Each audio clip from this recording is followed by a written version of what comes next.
Em continuidade ao 6º Congresso Brasileiro de Direito e Teoria do Estado, convidamos para compor a mesa dos trabalhos a presidente da mesa, professora Kelly Grace Mendes Caldeira Castro.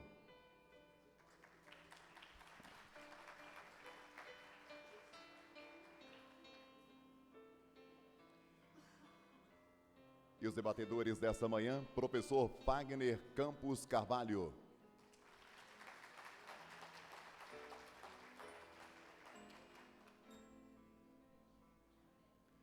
Professor Fernando Antônio de Carvalho Dantas.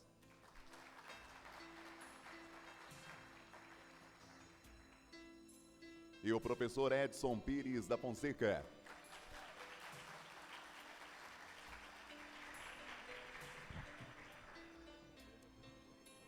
Informamos que as perguntas deverão ser redigidas e encaminhadas aos nossos assistentes para discussão após as palestras.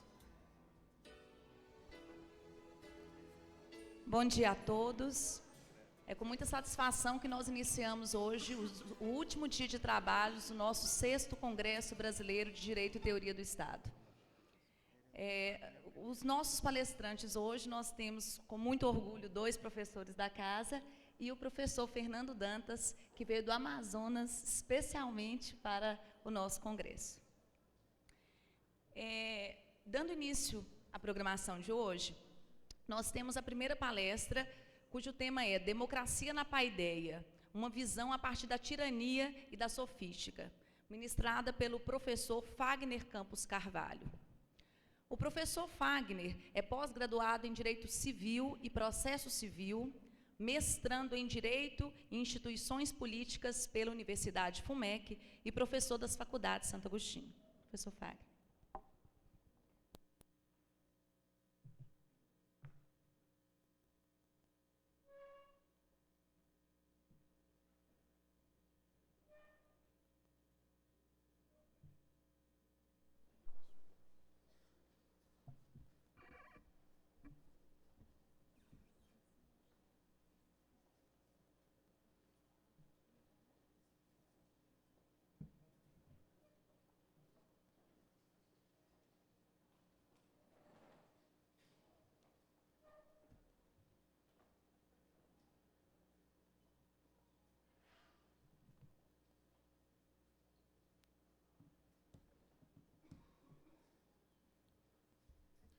Bom dia a todos. Primeiramente, eu gostaria de parabenizar a todos os organizadores deste 6º Congresso Brasileiro de Direito. Gostaria de cumprimentar os componentes da mesa, na pessoa da professora Kelly, a quem eu tenho muito apreço.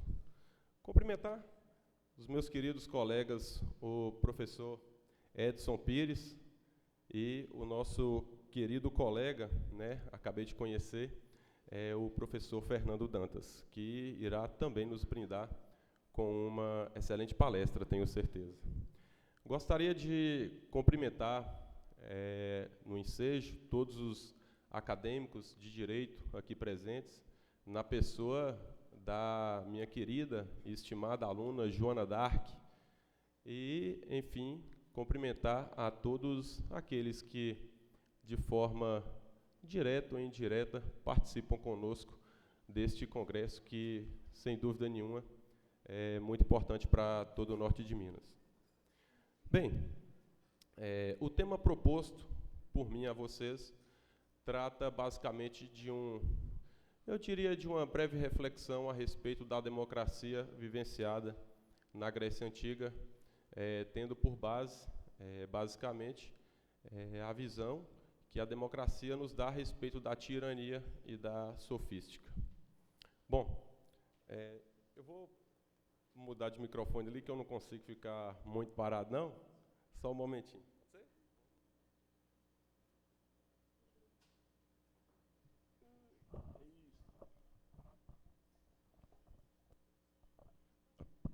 Bom, pessoal, para começar, então, o nosso bate-papo, já que eu encaro isso como um bate-papo, é necessário, então, trazer para vocês um pouco do espírito, um pouco do espaço que compreende o nosso trabalho, ou seja, o certame ao qual o nosso trabalho está relacionado, que é a própria Grécia Antiga. Para começar, é necessário, sem dúvida nenhuma, falarmos um pouco sobre a própria cultura educandária vivenciada na Grécia Antiga. A Grécia, curiosamente, por volta dos séculos XII ao século VIII a.C., ela vivencia uma experiência mágica e única em sua era. É o chamado período homérico. O que é de importante ressaltar neste período conhecido como período homérico? Bom, Homero, a ele é atribuído os maiores poemas já conhecidos na Grécia Antiga, e, de maneira incontestável, ele colaborou, assim como todos os outros poetas, para aquilo que chamamos de educação baseada nos mitos e nos heróis. Importantíssima essa passagem, porque é curioso que os gregos tinham voltado toda a sua educação para o aprendizado daquilo que se chama de arete, por eles mesmos. Bom, o arete tem muitos significados: virtude, honradez, não é? Bravura, lisura. No entanto, como nós não temos uma palavra mais eficiente para traduzir essa expressão arete grega, eu pretendo traduzi-la apenas como virtude. Então, é importante observarmos que os gregos tinham a sua educação baseada nos mitos e nos heróis, focando apenas a própria virtude e a honradez que cada um deles podia entregar ao próprio cidadão grego. Como, por exemplo, eu poderia citar os casos da Ilíada e da Odisseia, poemas estes atribuídos a Homero, né, o poeta cego. Na Odisseia, Homero retrata basicamente, né, o retorno do herói Ulisses para casa. Mas apesar, não é, da própria fábula tentar demonstrar, da própria história tentar demonstrar a honradez, tentar demonstrar a perseverança de Ulisses, a fábula também serve para que a gente perceba que Penélope, a esposa de Ulisses, encarna a questão da esposa fiel, cuidadosa, zelosa, não é? Dona do lar. Então, por aí, os gregos seguiam em sua educação, tomando por base os mitos, os heróis e aplicando aquela virtude ao seu dia a dia. Bom, na Ilíada, só resumindo rapidamente, está em destaque o próprio guerreiro Ulisses. Olha só. Perdão. Ulisses não. Aquiles. Ulisses já foi. Aquiles também, ele encarna a bravura do soldado grego, que muitas vezes era mandado para incursões em guerras, não é?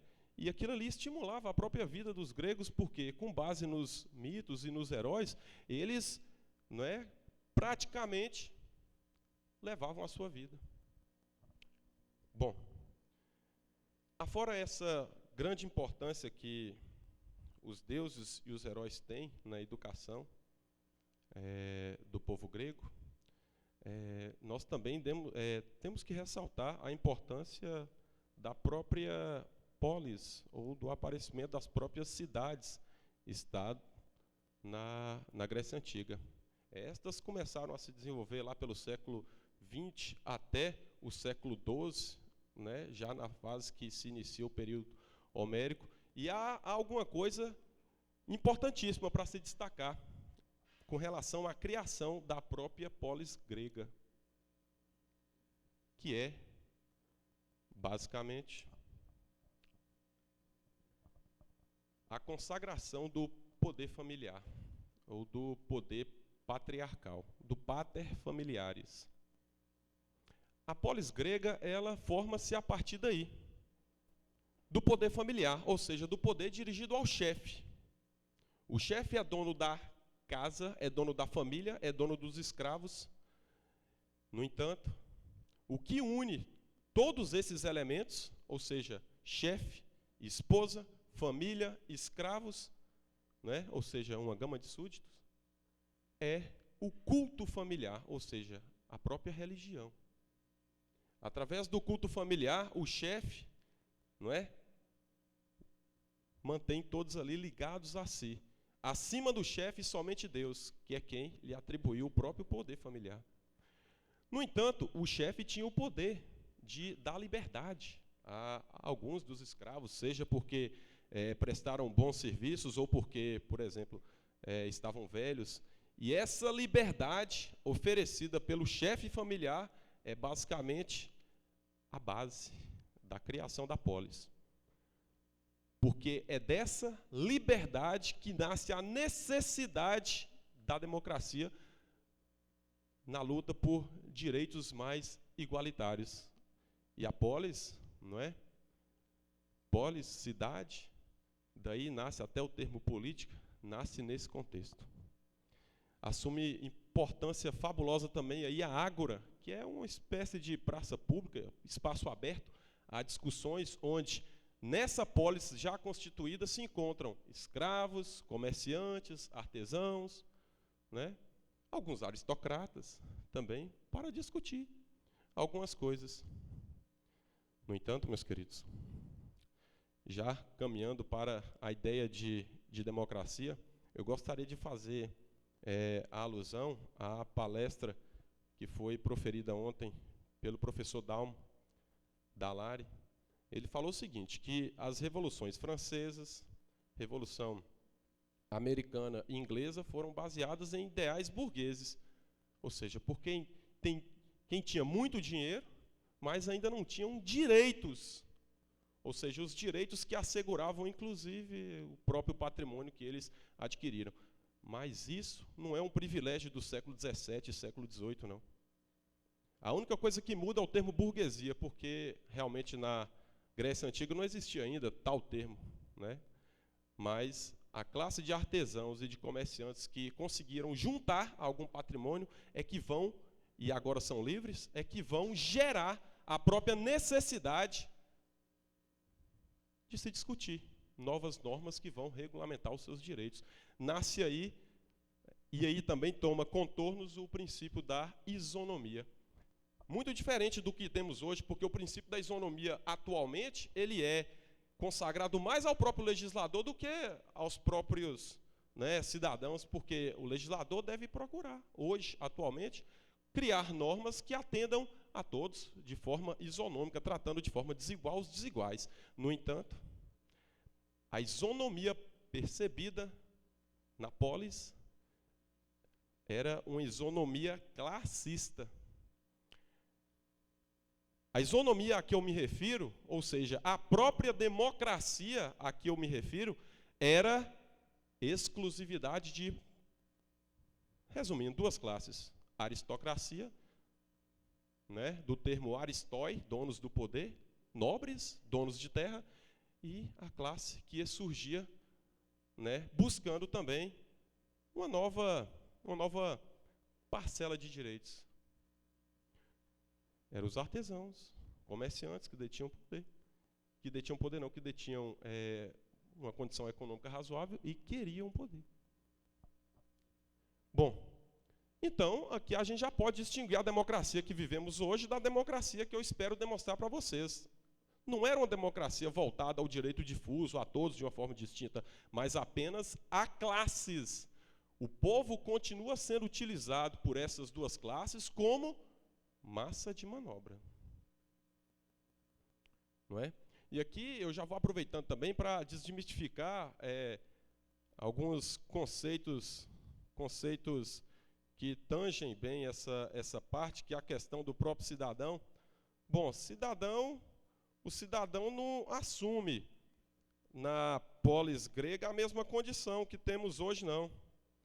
Eu costumo sempre lembrar de Aristóteles, quando ele trabalha lá na política, a questão do cidadão. Basicamente, cidadão é aquela pessoa que nasceu numa cidade-estado, não é? Cumpriu com todos os seus deveres cívicos, não desonrou pai e mãe e tenha ido a todas as guerras, todos os confrontos, e não tenha esquecido lá o seu escudo. Você já pensou? Se um soldado grego, casado, já considerado cidadão, vai para uma guerra, volta para casa, esqueci o escudo, não é mais cidadão. Não é?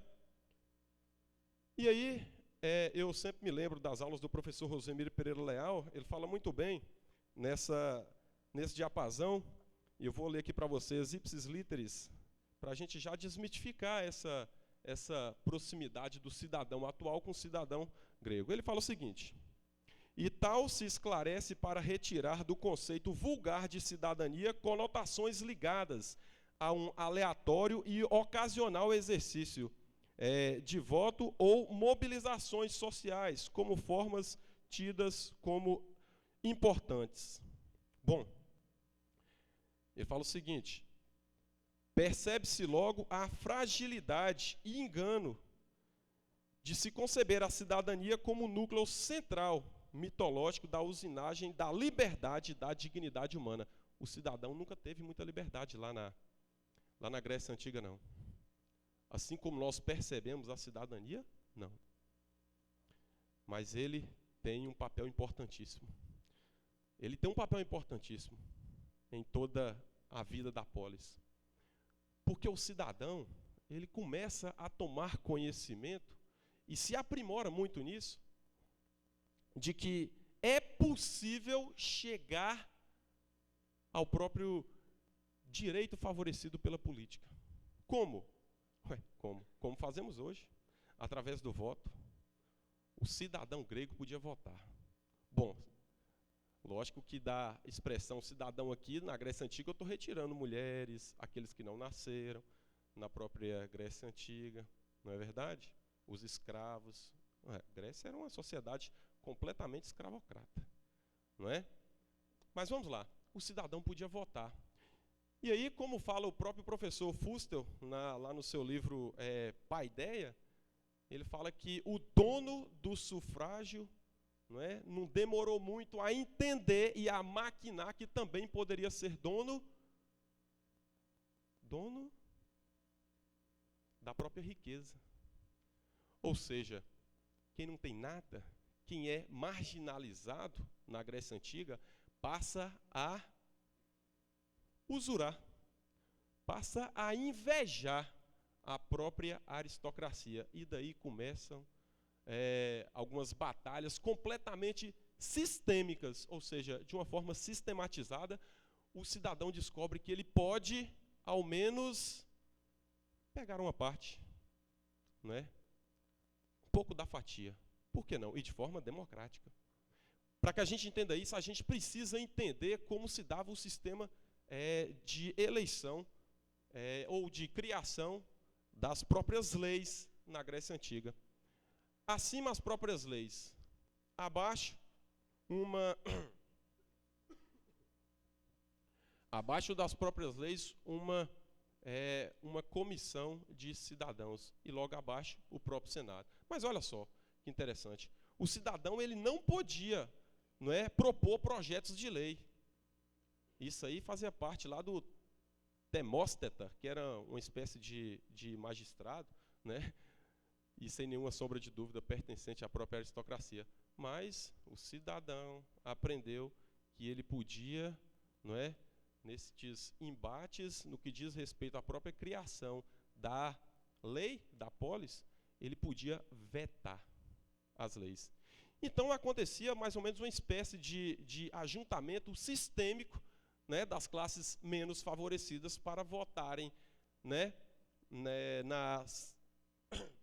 para votarem na exclusão de leis que favoreciam a aristocracia e, ao contrário, votar na criação de leis que lhes favoreciam, o que era muito raro. Surge aí a importância do voto. O voto, que muitos também, de uma forma muito mitológica, associa à própria democracia, nos dias de hoje, fala, nossa, eu como cidadão, podendo votar, de ser votado, eu estou incluído no espaço democrático de direito. Bom, o voto, que também nasceu neste espaço da polis, O voto, ele nasce como poder de barganha. É uma forma das classes, né, a aristocracia e os demais, se associarem, ou seja, se corromperem, para que as leis de interesse, ora de um, ora de outro, fossem exatamente o quê? Postas ao trabalho. Então, o voto, sem querer, né, desanimar ninguém, já nasce com essa função. E o povo entende isso muito bem. Surge, então, a partir daí, a necessidade de analisarmos também, dentro deste espaço contextualizado pela própria polis, o nascimento da própria tirania. Bom, no século V, Péricles já é dono do Partido Popular e, bom, foi a primeira vez que ouvimos falar sobre isso. No século V a.C., Péricles ele já chegava ao poder com o Partido Popular, mas utilizando-se basicamente dessas mesmas formas que eu estou trabalhando com vocês aqui agora. Mas antes disso, a tirania já o fazia.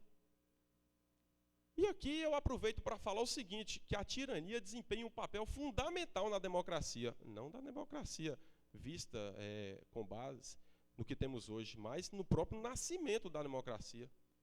A tirania, ela está associada, geralmente, nós também temos essa noção mitológica de usurpação. Ser tirânico é, basicamente, usurpar. Mas percebam vocês que essa expressão ela só nasceu ao longo do tempo.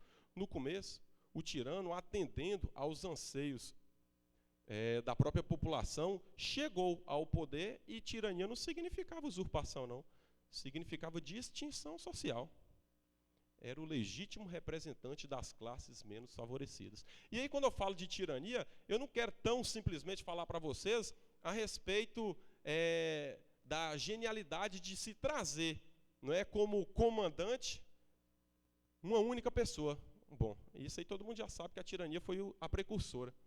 Eu quero demonstrar para vocês, basicamente, que o tirano, se eu for levar em conta todos os aspectos narrados na época, o tirano, ele até que justificava todos os seus atos na legitimidade que o povo lhe entregava. Ele não era o representante do povo. O povo tem o Estado que merece, não é o que dizem por aí? Agora, o tirano ele só conseguia se manter no poder na medida que ele, por exemplo, desapropriava terras dos aristocratas e distribuíam aos pobres. Ou seja, o tirano ele só consegue se manter no poder na medida que fomenta o anseio dos próprios das próprias pessoas que lhe deram essa condição. É o que fala o próprio professor Fustel Colanges, né? E aí, meus queridos, a democracia também acontece na era tirânica, basicamente século VI, na transição do século VI ao século V. Percebam, então, muito antes da criação do Partido Popular de Péricles. A tirania já desempenhava um papel democrático. No entanto, a própria democracia, a que eu proponho a falar para vocês, não era essa democracia participativa que temos hoje, não. Falada tão brilhantemente ontem pelo professor Daum. Mas era basicamente um croquis de democracia representativa. Só temos a democracia representativa. O tirano representa o interesse do povo. E aí eu sempre gosto de lembrar também da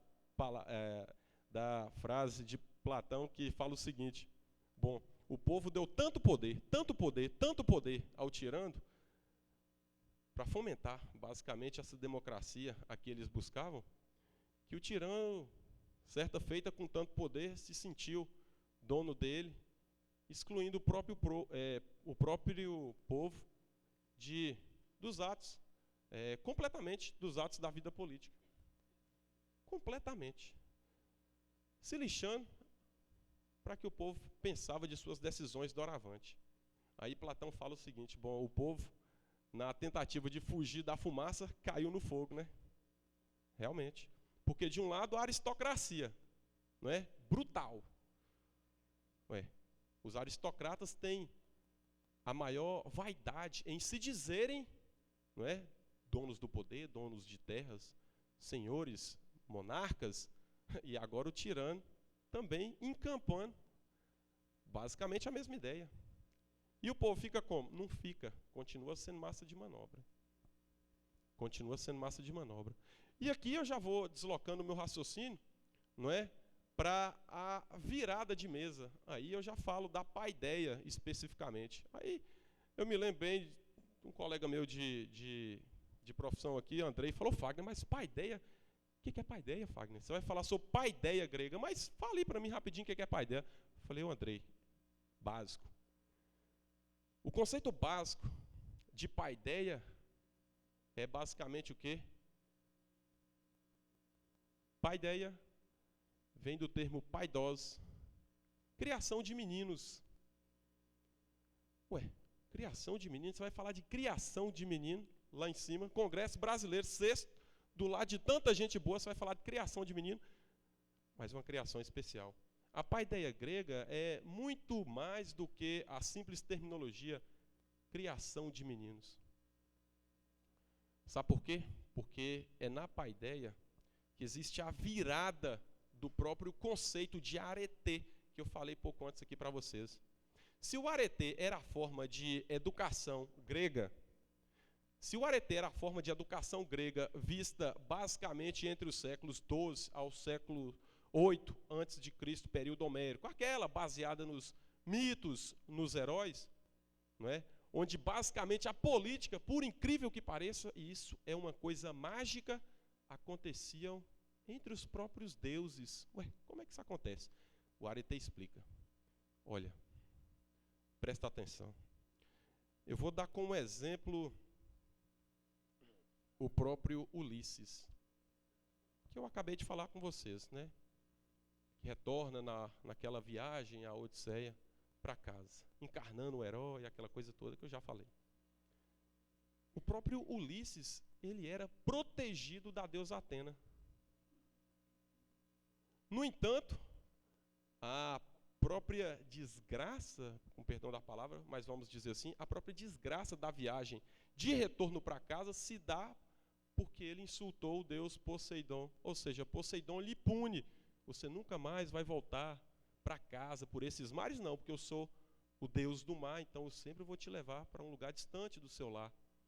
E aí o que estava acontecendo? À medida que um deus, né, vamos dizer assim, magoava um outro deus, e a Atena se sentia assim, acontecia aquilo que a gente chama um pouco de quebra de política celestial. Ué, mas era assim, porque a educação também, no que diz respeito ao próprio arete e na própria genialidade da criação da educação grega, era assim.